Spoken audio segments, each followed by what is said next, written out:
देश का युवा और सड़क पर खड़ा होकर युवा क्या कह रहा है? नौकरी नहीं मांग रहा, कुछ आपसे भीख नहीं मांग रहा, सिर्फ मांग रहा है तो नियुक्ति, सिर्फ मांग रहा है तो अपनी जो नौकरी में जो पास करके आया, जो परीक्षा पास करके आया, अपना जीवन लगाया, जीवन लगा के उस परीक्षा को पास किया, संघर्ष किया, हजारों लाखों लोगों में से चुन के आया और आज तारीख पर मिलती है तारीख, सब कुछ हो गया, डॉक्यूमेंट वेरिफिकेशन हो गया, जो कोई प्रक्रिया थी सरकार की प्रक्रिया का पालन किया ना आप लोगों ने, सब लोगों ने पालन किया, सब कुछ किया और 2 साल का इंतजार, 3 साल होने वाले हैं, चौथा साल 2021 के बाद चौथा साल। कितना रोष है, जाए तो कहाँ जाए। कुछ लोग कहते हैं पेपर आउट हो जाता है साहब, अरे छोड़ो ना पेपर आउट होने की बात, अरे यहाँ तो नौकरी की परीक्षा पास करने के बाद नौकरी सुरक्षित नहीं है। क्या करेंगे ये लोग? इनकी जिंदगी का जो गोल्डन टाइम था वो निकल गया। अब ये शायद कुछ लोगों की उम्र भी हो गई होगी, किसी और में अप्लाई नहीं कर सकते। ये तो इनको तो भरोसे में ले जाकर, इनको कहते हैं ना, क्या कहते हैं, त्रिशंकु बना दिया गया इनको, ना ऊपर के रहे ना नीचे के रहे। अगर 20 साल के होते, 22 साल के होते और इनको पता होता कि इनके साथ ये, मैं तो कहूंगा फ्रॉड होता, ये फ्रॉड, अगर इनको पता होता तो ये कभी सरकारी नौकरी के लिए आवेदन नहीं करते। ऐसा सिर्फ इंजीनियर्स के लिए नहीं है, आर्मी के इंजीनियर हैं, कौन सा मिलिट्री इंजीनियर, रेलवे वालों के साथ हमने बात की थी, तब रेलवे वालों के साथ भी ऐसा ही हो रहा था, 3-3, 4-4 साल तक लटकाया जा रहा है और उसके बाद कहीं ऐसा ना हो दोबारा से प्रक्रिया शुरू कर दें। बिल्कुल हो सकता है। तो ये जाएंगे कहाँ जाएंगे? कभी कभी ऐसा होता है कि मेडिकली ये बंदा फिट होता है फिर अनफिट हो जाता है, बहुत सारी चीजें हैं। अधर में भविष्य लटका हुआ है, देश का युवा सड़क पर चीख रहा है, चिल्ला रहा है और चीख के कह रहा है कि सरकार निकम्मी सरकार है। बिल्कुल। क्या नाम है आपका? दीपक नाम है सर। दीपक, गुस्सा आता है?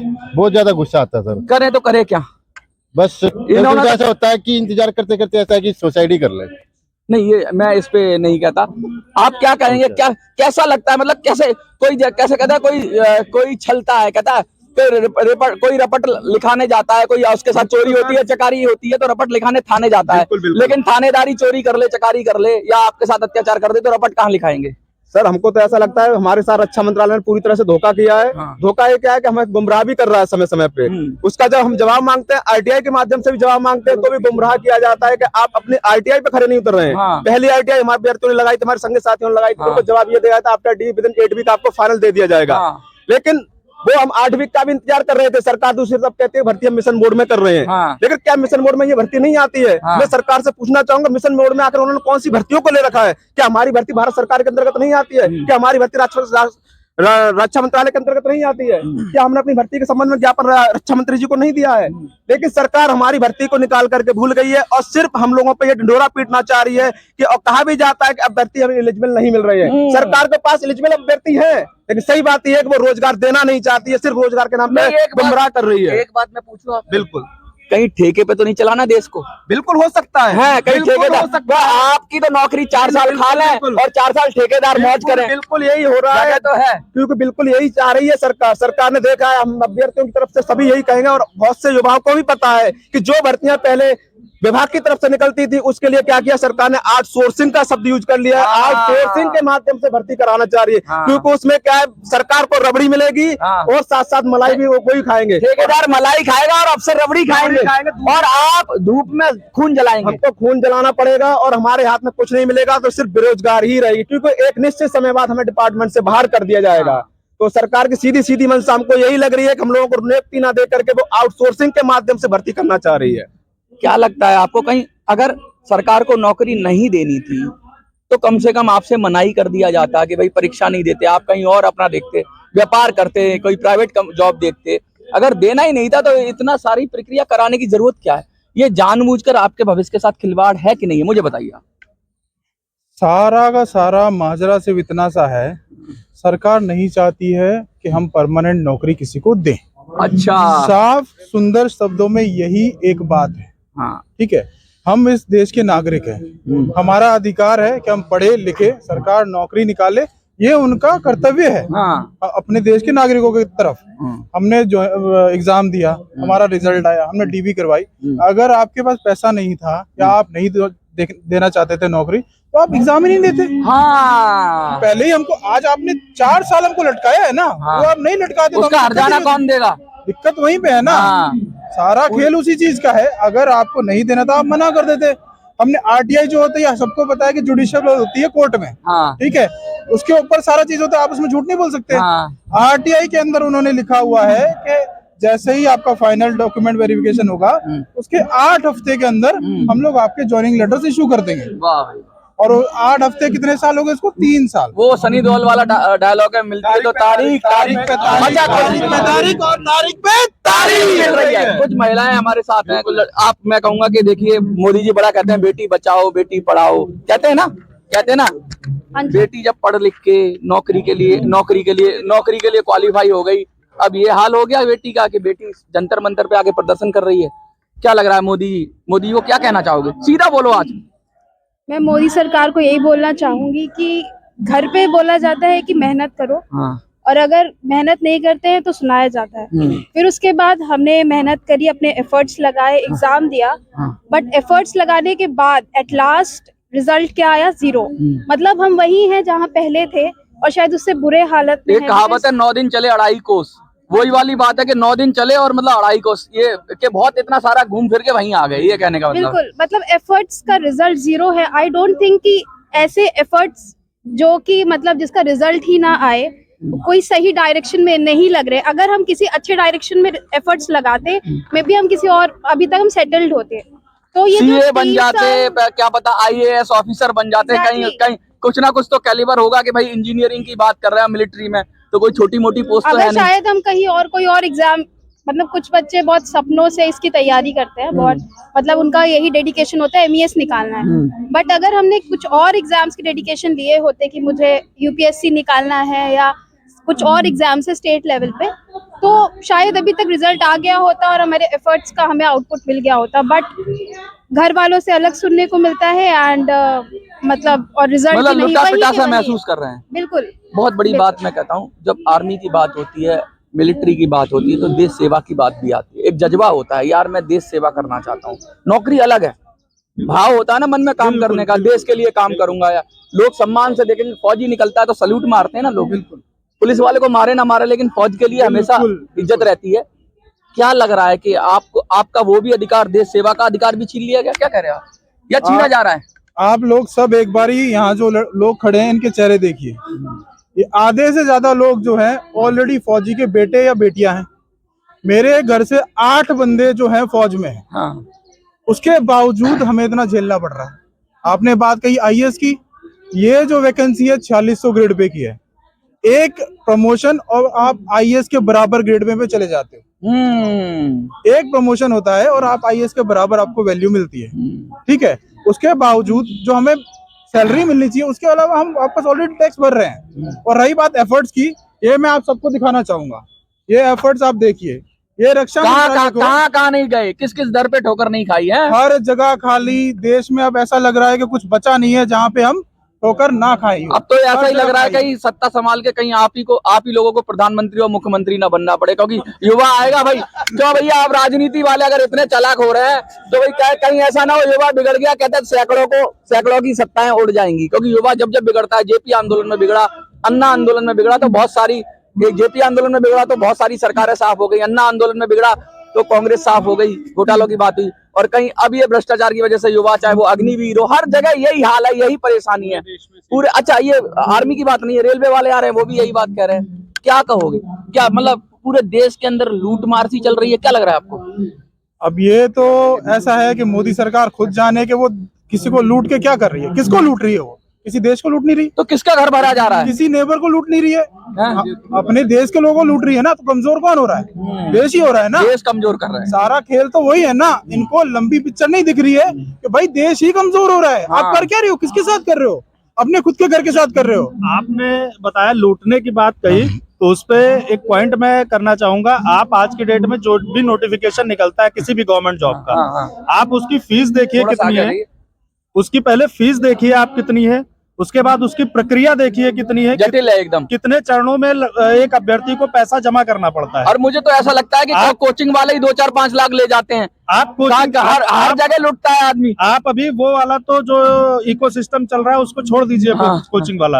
अभी सबसे पहला इकोसिस्टम एक वैकेंसी निकलती है। अभी यूपी पुलिस की वैकेंसी निकली, वैकेंसी 41,000 है और लाखों में, और सबसे पैसा ले लेंगे, और सबसे पैसा आप ले रहे हैं। आखिर उस पैसे का उपयोग कहाँ पे कर रहे हैं? आपके एग्जाम जितने भी आप करा रहे हैं, या तो उसका पेपर लीक हो जा रहा है। अच्छा, मैं आपकी बात आ रहा हूँ, मैं समझ गया। मोटी बात आप ये कह रहे हो कि ये भी कमाने का धंधा हो गया। कमाने का धंधा है सरकार का ये, और नियुक्ति पत्र देना नहीं है।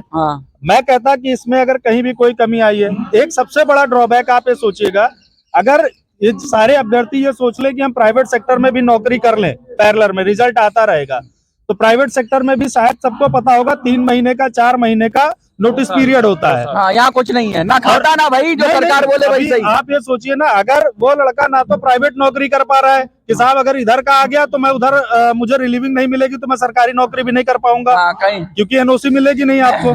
तो ना तो प्राइवेट नौकरी कर पा रहा, ना सरकारी नौकरी कर पा रहा। अगली भर्तियां जो आनी थी वो इसलिए नहीं दे पा रहा क्योंकि वो ओवर एज होता जा रहा। पहले तो 2 साल खा लिए कोविड ने, उसके बाद जैसे तैसे भर्ती आई, लड़कों ने एग्जाम निकाला, डॉक्यूमेंट वेरिफिकेशन कराया, फिर जब आई बात ज्वाइनिंग की तो आप 3 साल से लटका रहे हैं। अब वो लड़का कहाँ चला जाए? देखिए, बहुत बड़ी बात कह रहे हैं ये। एक बात मैं आपसे पूछता हूँ, इस नौकरी को हमने इतना महत्व दे दिया कि नौकरी नौकरी नौकरी, और हमारे परिवार वाले भी कहते हैं सरकारी नौकरी होगी तो बहुत कुछ हो जाएगा, जीवन सेट हो जाएगा। इवन सरकारी नौकरों के बारे में बहुत कुछ कहा भी जाता है कि भाई सरकारी नौकरी मिल जाती है तो लोग क्या क्या करते हैं, वो अलग विषय है। क्या देश का नौजवान उठ के खड़ा होगा कि हम नौकरी करते ही नहीं, भाड़ में रखो अपनी नौकरी, गोरे बुला लो, बांग्लादेश से बुला लो, पाकिस्तान से बुला लो, उन्हीं से नौकरी करवा लो, क्योंकि हमें तो तुम बेवकूफ बना रहे हो। क्योंकि ऐसे अब तो आपकी पीढ़ी, आप तो बेवकूफ बन गए, या आपको बेवकूफ बनाने की प्रक्रिया में और नए लोग आ रहे हैं, बेचारे वो भी दे रहे हैं, वो अपना जिंदगी लगा रहे हैं। क्या लग रहा है कि ये जो नौकरी के नाम पर ये जो ठगी हो रही है, इसका कोई सॉल्यूशन होना चाहिए? आपने बात कही कि युवा कैसे उठेगा और भागेगा। युवा भाग नहीं सकता, युवा ऑलरेडी अपाहिज है। अपाहिज कर दिया इन्होंने, अपाहिज है तभी तो हम यहाँ पढ़े हैं। वरना जो है भारत की जो अभी वर्किंग फोर्स है दुनिया में सबसे ज्यादा है। विदेशी लोग ले जाते हैं, आपको कोई आ जाएगा। अभी ऐसा जरूर नहीं, देखिए किस्मत किसी की कोई रोक नहीं सकता, कोई सरकार किसी की किस्मत को खत्म नहीं कर सकती। हमारी रोक के बैठे हैं, अभी रोक के बैठे हैं। लेकिन मैं ये कह रहा हूँ कि जब आपको मौका मिलेगा, शायद देश के लिए आप बहुत कीमती हो, क्या पता आपका कहीं विदेश में सिलेक्शन हो जाए, कहीं चले जाओ, क्योंकि पूरी दुनिया में टैलेंट की कदर है। आज ये आपकी कदर नहीं कर रहे हैं, कहीं ऐसा ना हो कल ये पछताएं। क्या लगता है आपको? आप कह रहे हो आगे कहीं चले जाओ, हमारी एक बंदा, मैं ये नहीं कह रहा चले जाओ, मैंने कहा अगर हम चले जाएं, उसका फायदा क्या होगा? इनका ही नुकसान होगा। नुकसान उनका तो छोड़ो, हमारा क्या होगा? जो हम लोग सारे एक फौजियों के बैकग्राउंड से आते हैं, हमारे यही संस्कार मिले कि हम अपने देश के लिए करें। यस, हम जज्बा यही लेके पैदा हुए हैं। ये बड़ी बात है, मैं आपके पास आ रहा हूँ। ये बड़ी बात है कि कोई प्रलोभन मिले, लेकिन ये अपना जो चरित्र है वो देश के लिए देना चाहते हैं, अपना जीवन देश के लिए देना चाहते हैं। तो ये कोई अपराध है क्या? ये अगर ये वो आदमी, ये वो लोग नहीं है, फौजी के बेटे हैं, जिनको अगर 2-4-5 लाख का ऑफर विदेश से मिल जाए तो देश छोड़ के चले जाएंगे। ये 10,000 20,000 में भी काम करेंगे, लेकिन देश के लिए काम करेंगे, लेकिन उससे भी रोका जा रहा है। हाँ बोलिए। क्या मैं आपको हमारे जितने भी लोग हैं उन्होंने कहाँ कहाँ धक्के खाए हैं वो सब आपको दिखाना चाहता हूँ। ये राजनाथ सिंह जी के नाम लेटर है, अच्छा, जो हमने ड्राफ्ट किए थे 500। बताइए, 500 लेटर हमने ड्राफ्ट किए थे बाय पोस्ट इनको, और उन सबके यहाँ पे प्रार्थना पत्र है जो एमपीज ऑलरेडी हैं। ये है अभिषेक नारंग जी का, जो खुद जो है भाजपा से एमपी है। उसके बाद चिराग पासवान जी का है। उसके बाद ये आरटीआई हमारी है, जिसमें इन्होंने बोला था कि 8 हफ्ते में आपको रिजल्ट दे देंगे, ज्वाइनिंग दे देंगे हम, ठीक है। उसके बाद ये चिराग पासवान जी का लेटर है, फिर लक्ष्मीकांत वाजपेयी जी का है, अब गिनते जाइए, भरत सिंह धाबी का है, उसके बाद चंद्रशेखर आजाद जी का है, ठीक है, प्रदीप चौधरी जी का है। ऐसा कोई दरवाजा नहीं जहाँ पहुंचे नहीं, ऐसा कोई दरवाजा नहीं, ऐसी कोई राह नहीं, ऐसे कोई कांटे का रास्ता नहीं जहाँ हम लोग नंगे पांव ना चले हों।